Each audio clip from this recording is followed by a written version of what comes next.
انسان نے دکھوں کی زندگی گزاری ہو، بعد میں اللہ خوشحالیاں دے دے،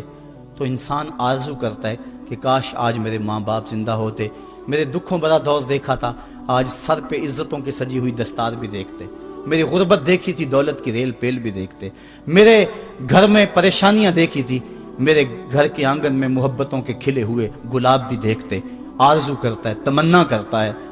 اللہ کے حبیب صلی اللہ علیہ وسلم کے والد اس وقت انتقال کر گئے تھے جب حضور شکم مادر میں تھے،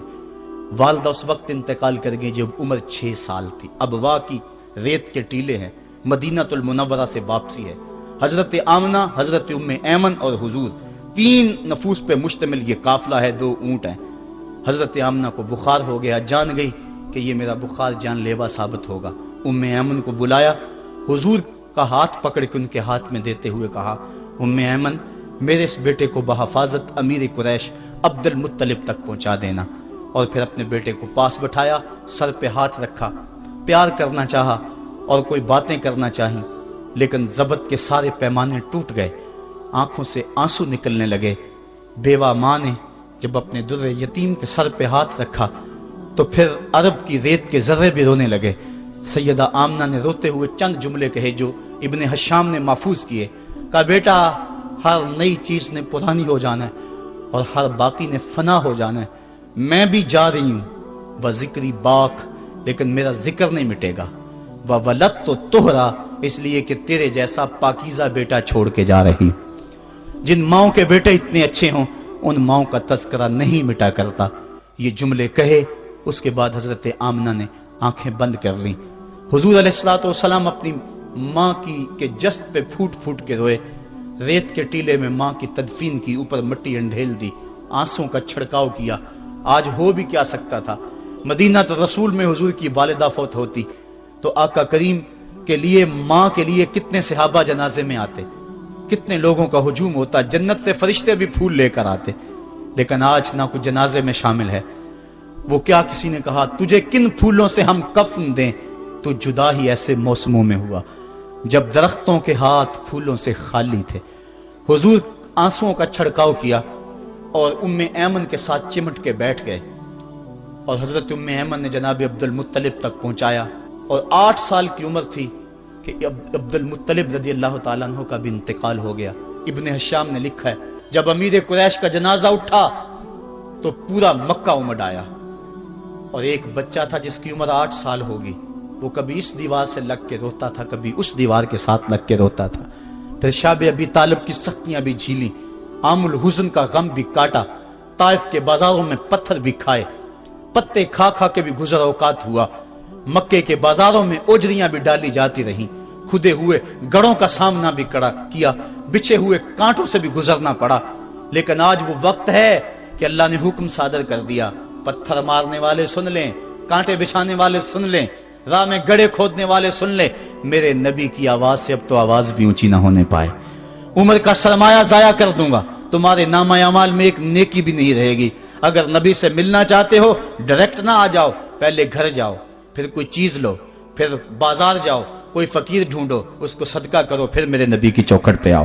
تمہیں پتا چلے کس چوکھٹ پہ آ رہے ہیں۔ ادب کے ضابطے سکھائے، خبردار نبی کے دروازے پہ اونچی آوازیں نہ لگانا، بلکہ نبی کی چوکھٹ پہ آ کے بیٹھ جاؤ، نبی اپنی مرضی سے آئے تو اپنے دل کی حاجت کہہ لو۔ قرآن اتر چکا ہے، ادب کی آیتیں نازل ہو چکی ہیں، آقا کریم گھر سے نکلے، صحابہ ادب سے کھڑے ہو گئے، حضور کی نظر پیچھے پلٹ کے 6 سال کی عمر میں ابوا کی ریت کے ٹیلوں میں گردش کرنے لگی، اور پھر آقا نے روتے روتے فرمایا کاش آج میری ماں زندہ ہوتی اور میں لوگوں کو نماز عشاء پڑھا رہا ہوتا اور اس میں سورہ فاتحہ کی تلاوت کر رہا ہوتا، پھر میری ماں کو میرے ساتھ کوئی کام یاد آ جاتا، میری ماں دروازے کی چلمن کو سرکا کے کہتی ابنی محمد، میرے بیٹے محمد میری بات سنو۔ فرمایا لوگو میں اپنی نماز توڑ کے پہلے ماں کی بات کو سن لیتا۔ یہ ماں ہے جس کی محبت کو مصطفیٰ کریم نے بھی محسوس کیا ہے۔ اونچی مسندوں پہ بیٹھنے کا وہ مزہ نہیں جو ماں کے قدموں میں بیٹھنے کا مزہ ہے۔ اور وہ کیا کہا تھا خورشید گیلانی نے، وہ کہتا ہے کہ 5 سٹار ہوٹلوں میں کھانا کھانے میں وہ لطف کہاں جو چولہے پہ پاس بیٹھ کے ماں کے ہاتھوں سے پکی ہوئی چپاتیاں کھانے میں مزہ ہے،